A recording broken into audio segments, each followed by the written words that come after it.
All right, going live, going live. Hopefully this internet doesn't suck, but we are going live. We're back, baby, and we got Danny King, Oh, wow. Look at the, this. the young Daniel King. Does my internet look bad? Uh, a tad, yeah, a tad. It's better right now. It was bad there for a second, but yeah, it's not the best. Not gonna lie. Okay, well that's a real pain in the ass. All right, what's going on, everybody? We got Marty, Ray, Ista, AD, Davey, Anonymous, Joe McDaniel, Zach Phillips. We're back. Justin's at the game, so road games will be me and Danny. Home games will be me and Justin for our YouTube pregame show. Going to answer questions. We don't do a ton of live chat, so get your questions in. But I'm pumped. Like I know we are all ready to roll. As J Money 66 says. Like it's finally here, man. Yeah. Not playing. I have a question. Why do we always get 4:30 the 4:30 game on week one? Every year we are a 4:30 game on week one. It's a good question because then they relegate us down to 1:00 games every other day of the year.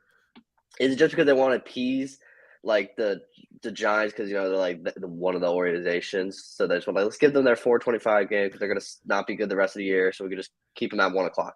Yeah, I think that's what it is. Is like, hey, the Giants have a huge fan base. They get pumped for week one every single year. So week one we put them at 4:30, and then we put them back down to 1 when they're not so great.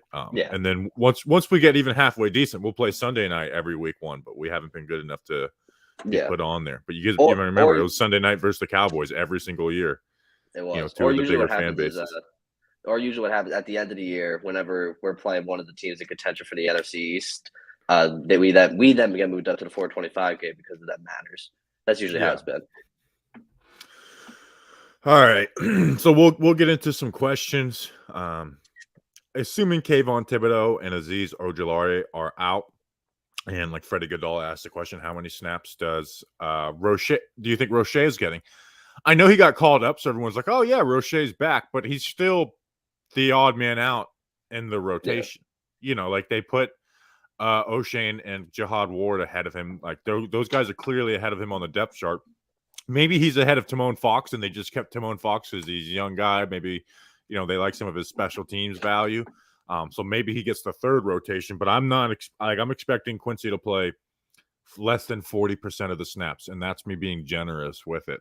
But yeah, I'm surprised they haven't ruled out Kayvon and Azeez.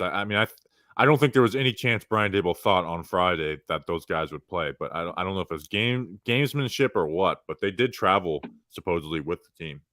Yeah, I mean, from what we heard from all the reports, they were just doing like very simple drills, just working on hand technique, nothing special. So, I mean, if they do play, I'd be relatively shocked. And even if they do play, they're not going to be getting a good chunk of snaps. They're probably going to slowly work them into the game and just not destroy them in week one. So, yeah, this is going to be the O'Shane Ximines show today, and I'm both excited and nervous because this is what he's been waiting for, and it's either going to be a great day for O'Shane or just going to prove that they probably should never draft someone from Old Dominion again. We know that he's probably not going to be any good in the run game, but obviously I said it on the Friday show about on our Giant Factor segment that if O'Shane Ximines is going to get any pass rush production, it has to be this week. There's no if they chose this guy to be the third guy in the rotation, he absolutely has to win versus Nicolas Petit-Frere. Like that's a battle he should win as a fourth year guy. So the Giant take, our guy says, is Kadarius Toney 100% fully healthy? Yeah, not on the injury report, not limited, nothing. He really is to me the biggest difference maker for the Giants offense because versus like what we're expecting, how it could be bad or how it could be good. Like he could light this Titans defense up, or he could be 4 catches for 31 yards, and there was just never, he was not running the route at the same time, not on the same page with Daniel Jones. So I think he's the biggest X factor of like how good the Giants offense will be. Oh yeah, I agree with that 100% because he obviously was not 100% healthy last year. He was not utilized correctly last year, which is mind-boggling because they took him. Kadarius Toney, like you said, has the true potential just to like change the game for the Giants. If he's healthy all year, he's utilized correctly, and he's just in like the right headspace. Because last year it didn't seem like he was in like almost at like the right headspace. It was almost like the adjustment to the whole new market and just how everyone was like the reporters are now like kind of getting on like his bad side, and he just kind of almost like felt like shut down. So Yeah. Tony's in the right mindset. He's gonna totally change his offense, especially with the way Kafka and Dable will be running it. Mainly Kafka, I should say. Yeah.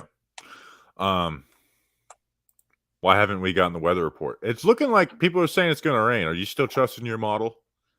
I am. I just put out a statement on Twitter saying I'm not going to comment on any weather until after the game. So I still trust my model. We'll say that. Is Bredesen or Azudu getting the start? Do we know yet? We don't know yet, but I'm assuming that's Ben It's Bredesen. I going to mean, be one, Bredesen. he was listed ahead of him on the depth chart, which at the beginning of camp he wasn't because they had Shane Lemieux as the 1 and then Azudu as the 2. So I'm assuming Ben Bredesen is going to get the start, which is he would be our worst starting offensive lineman if he plays. Yeah, but it just makes sense to start Bredesen over Azudu at this point, I think. Yeah, part of me is like I just want to see Azudu in there since Lemieux is out, but I still like stick to the I think Azudu needs time to like work on his game before you just throw him out there. I don't think throwing him out there, Willie Anderson, who was a great offensive lineman, made a point a couple weeks ago, and I thought it was a great point that NFL coaching is not great coaching for you becoming a better player. It's elite coaching of knowing what the opponent's going to do in game planning. Like they really don't, once you get to the NFL, work on your individual game a ton. It's very little. We were at the practices, like there's not a ton of like individual, drills and stuff. And then once the season starts, it's even more so where the practices are light and it's basically all game plan, like, practicing versus the scout team on your game plan. So how much you get better is really up to you. The work you put in, if it's, you're putting the effort in and doing the right thing. So I think Azudu just needs some time with that.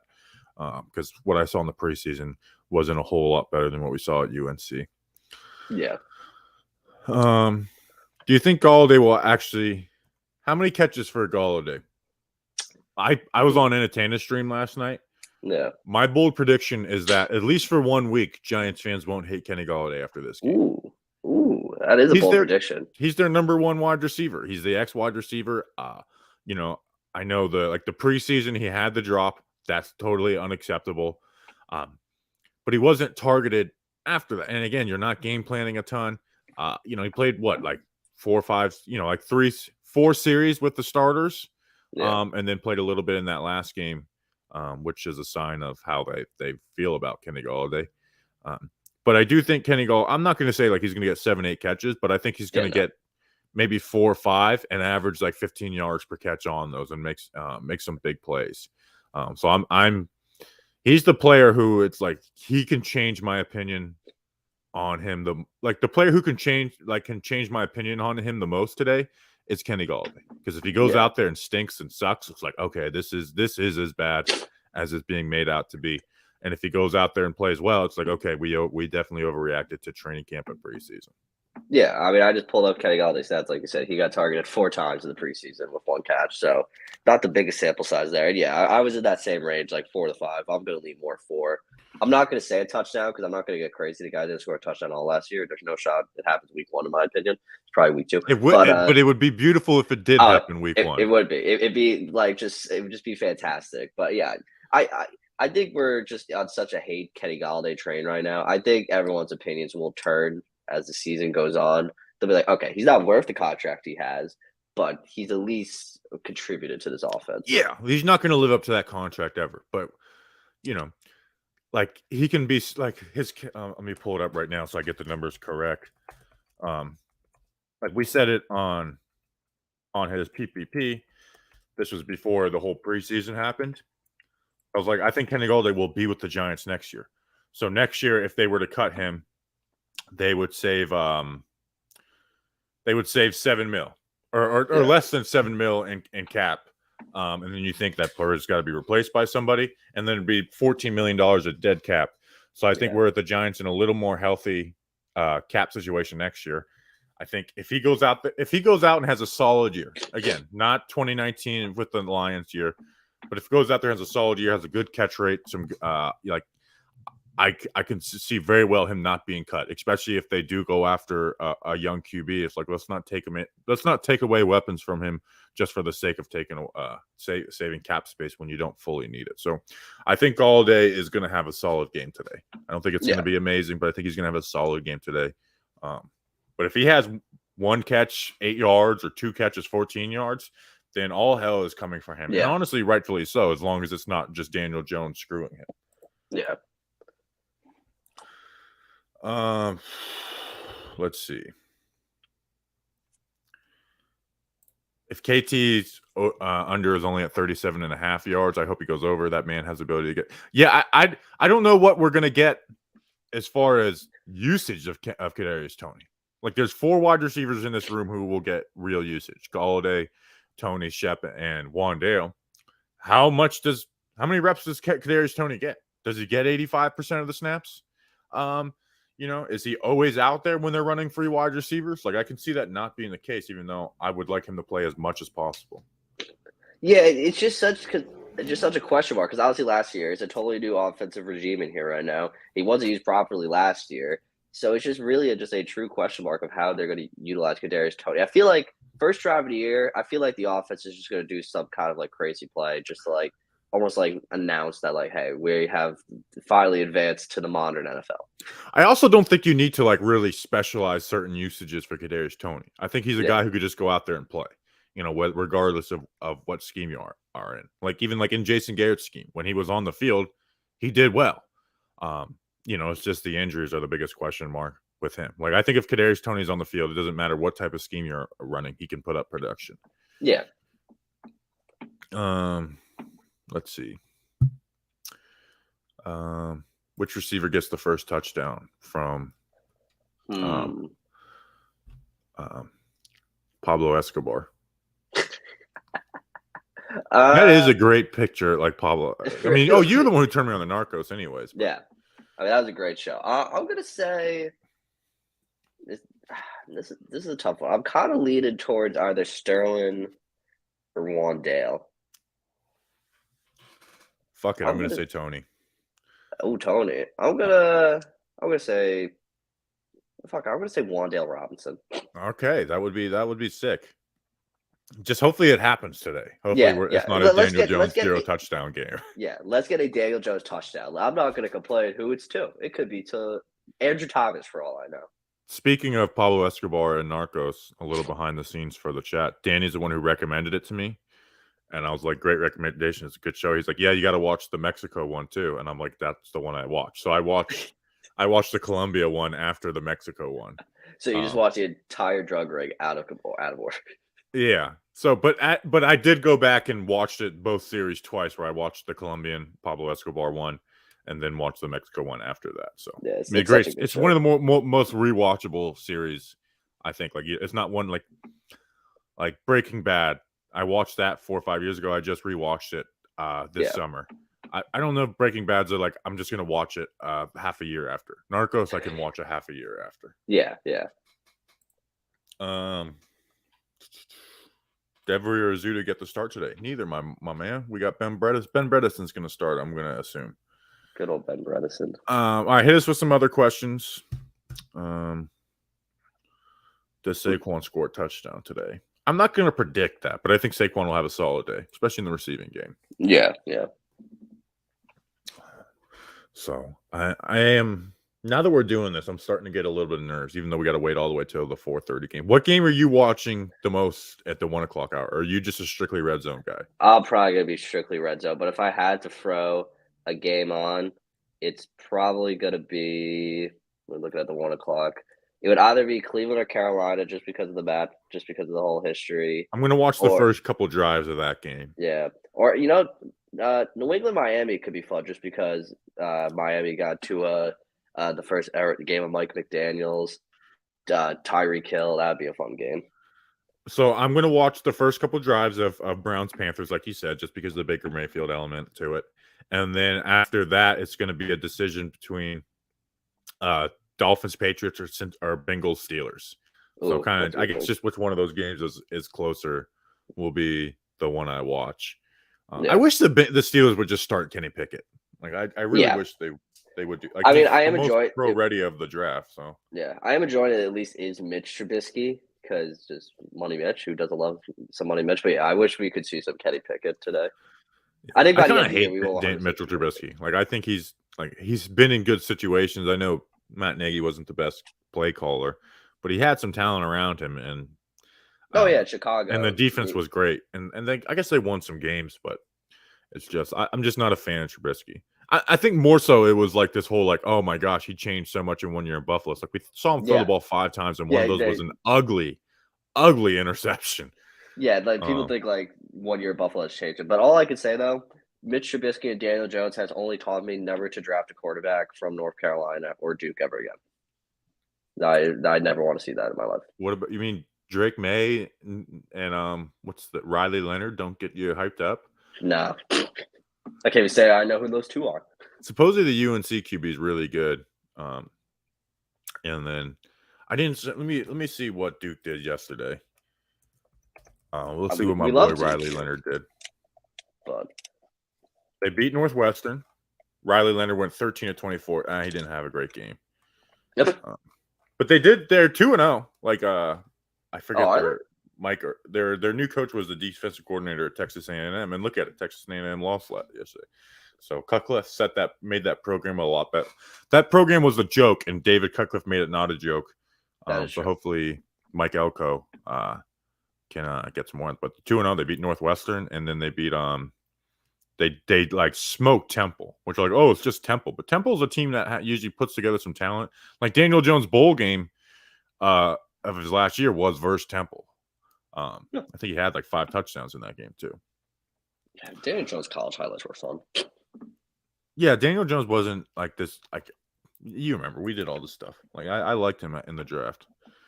Do we get the David Sills Army out tonight? Does he get more yards than? You know, I'm not going to make that joke today. How big of an upgrade will Glowinski be? So he's going to be a significant upgrade over Will Hernandez, but I wanted to use a barometer of Giants players. He's like in pass protection, he's a significant downgrade from Kevin Zeitler, but a significant upgrade from Will Hernandez, and in the run game, he's probably very similar to what Kevin Zeitler was. Yeah. I mean, it sucked losing Kevin Zeitler, but obviously it was something they had to do because he had no reason to take another contract restructure with us.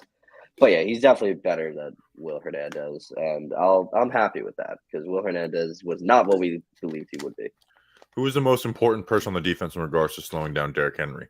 Leonard Williams. He should eat versus this offensive line on the inside. And he's going to get more one-on-ones with the way that Wink Martindale runs his defense. So he's got to win those and not just win them, dominate them. I really do think Leonard Williams can be like for the Giants defense to be even remotely successful. It has to be because Leonard Williams balled out. Yeah, I mean it's gonna take a village to stop Derrick Henry, but if Leonard Williams can't dominate this offensive line, it's just going to cause trouble for the Titans all game long. It's going to force them to do some things they may not want to do. And the only way we're going to win this game is by slowing down slowing down Derrick Henry. We slow them down, then we give ourselves the best chance to win the game. What's going on, Nate? It is game day, my dudes. Who gets the first sack of this season? Ooh. I gotta pull back up the depth chart. I'm going to say Julian Love. That's a good shot. I was looking at Xavier McKinney. He was kind of calling my name. Who was the only Giants player to get a sack in the preseason? Can you remember this? Come on. You got to know this. You're the trivia guy or preseason guys. I'll give you a hint. He was a DB. DB? Oh, fuck. I couldn't even tell you. This pride of San Diego State. Trenton Thompson. A safety got it. So I'm going to say Julian Love gets the first. Where even is Trenton Thompson? He's on our practice squad. There we go. I'm thinking it's going to be one of the safeties, though. So I'll leave McKinney. Let's see. This is a great question by Caden. Hitting us with some good questions. Will Dable be the type of coach to want to take the ball first or kick and take it at halftime? Why not take the ball? Always take the ball. Like I'm a big fan. Always Oh, take the that ball. you're a take the ball type of person. Always. We want the ball, and we're gonna score first. I am a big time take the ball. Like you set the tone for the game with your offense. I see. I'm more of the you kick the ball, make your stand, and then you drive it down the field, and you get that ball back for the half. That's my mindset. But I think Dayball will most likely. I think his first game he's gonna want the ball first. Yeah, it's just I think there's more like when you're a quarterback, that's a position that has nerves. You Yeah, know, where every other position has nerves, but it's kind of you just go and do your job. I kind of want to let's get my QB's nerves out of the way. Let's not have his nerves running down 7-0. Get him the ball, get him on the field, get those first 2 plays in, and then we're just playing football. That's how it goes when you play. You know, if anyone in the chat played football, you know how it goes. You're always depending on the competition you're playing, you're always got the jitters. You're not necessarily nervous, but you've got nerves going, and then you play, and then you're just playing football. yeah, no, yeah. That's maybe I'm just silly for thinking the way I do, but yeah, I don't hate your logic. Let's see. No Mets, no Nets, no Jets. Wow. Good point. But go Nets. And go Mets. Who do you think the inactives will be? Kayvon Azeez. I'm going to say Belton's going to be inactive, even though he was listed as questionable. Yeah. And then I'll say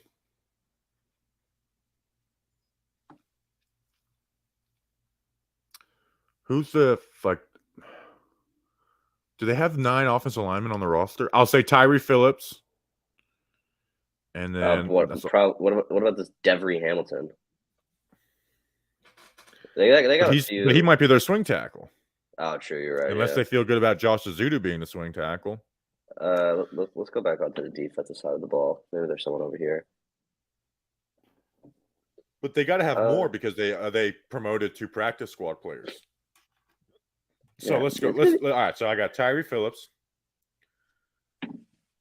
Kind of funny if also Azeez, Belton. Let's see. Do you think?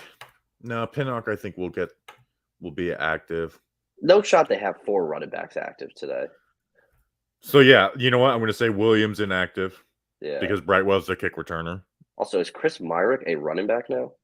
They got him listed as a fullback. He's their H-back. Oh, okay. Because I was like, wait. I'm going to say Richie James because we have 2 slot receivers playing. Yeah. 1, 2, 3. So we need one more because remember they called up 2 practice squad players. I'll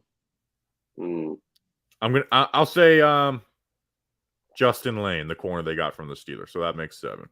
Yeah, I think that's a pretty good solid list we got going there. Yep. So Tyree Phillips, Kayvon, Azeez, Belton, Antonio Williams, Richie James, and Justin Lane. You heard it here first. Take it to the house. Caden's a great question asker. Yeah, Caden, just keep asking questions. Caden Leduc. Will we see plays with Breida lined up with DJ with Saquon out wide? If so, do you see Saquon seeing targets as the first option? I had to take and this was more so in the red zone because there was a couple picks early in camp. I would not use Saquon Barkley a ton, just split out wide. Like when you're going 5 wide, you put him out, you put him out there. But I'm not a big fan of Saquon at all. He's not like a great route runner. He's not a wide receiver. He's use him. You can use him down the field in the passing game out of the backfield.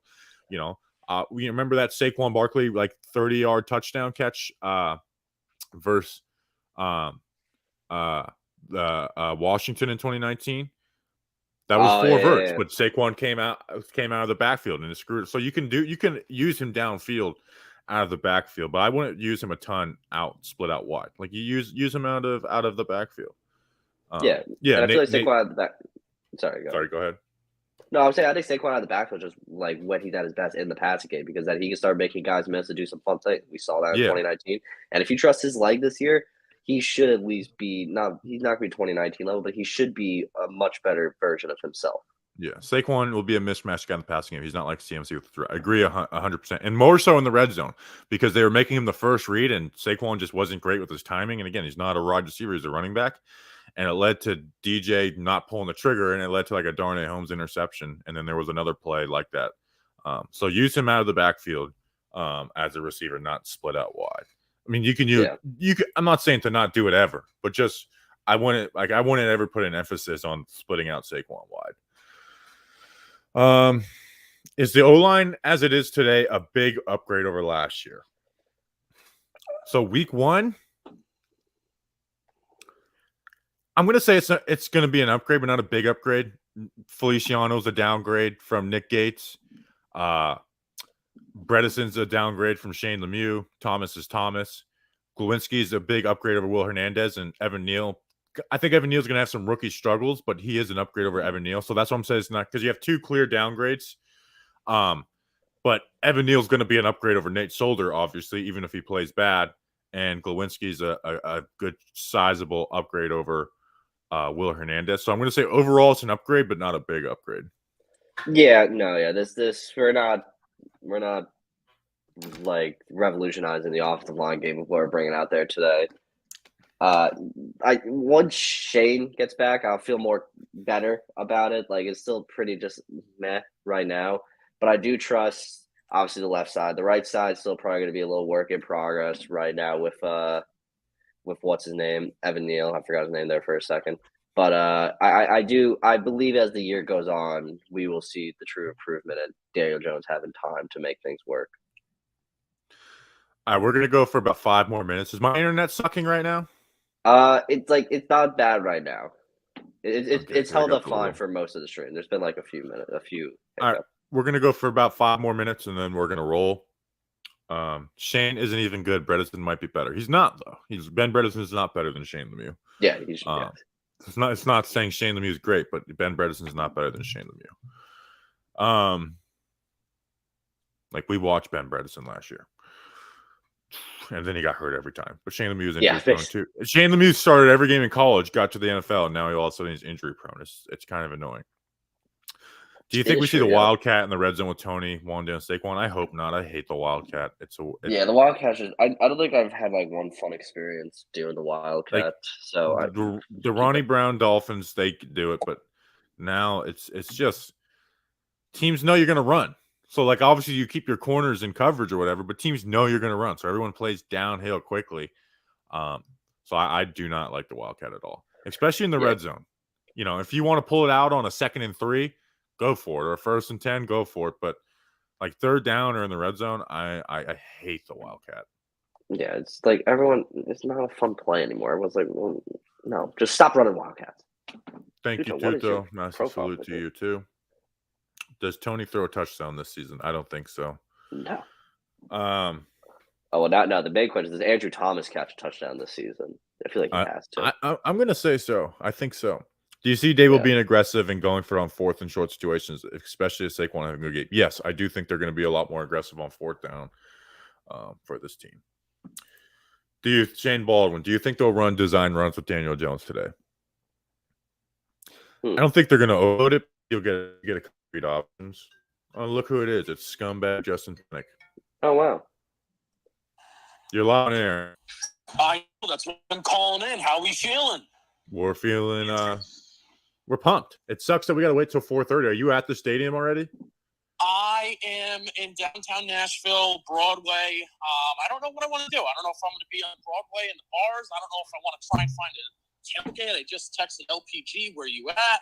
So I don't know what I'm feeling, but there's a shit ton of Giants fans, and it's so cool to see how many are out right now. It's crazy. Brian Porras has got a tailgate going, so you go yes, stuff by. I gotta DM him. Yes, so I gotta see Brian Porras. Yeah, but I don't even know how to. This is crazy. I don't even know what to expect. Danny King, your weather prediction is kind of looking a little bit better. The rain is decreasing. The chances of rain is decreasing by the hour. So, how we trust the feeling? models. How's the chat feeling? They're all saying fuck Justin Penick. Like, I don't know why, but they're all saying that. Oh, hey, all right. Yeah. All right. So, get some pictures. Make sure to post them. and kill somebody. All right, I will. Ready to kill in Nashville. All right, I'll see everybody later. Go Giants. See ya for every pod. See ya. People don't realize Justin, we joke, on the show, be like ready to kill, we use war references. Justin takes a video walking through downtown, like the Broadway or whatever it is in Nashville, like recording people and like inside bars and stuff, and just post ready to kill. And I was like, do you realize if someone sees this out of context, it's like, probably one of the craziest tweets I've ever seen. And it was bad timing with something else that happened in Tennessee. So I was just like, it's like someone random sees this, like this is not great. That was I couldn't believe that tweet when I looked up what you said.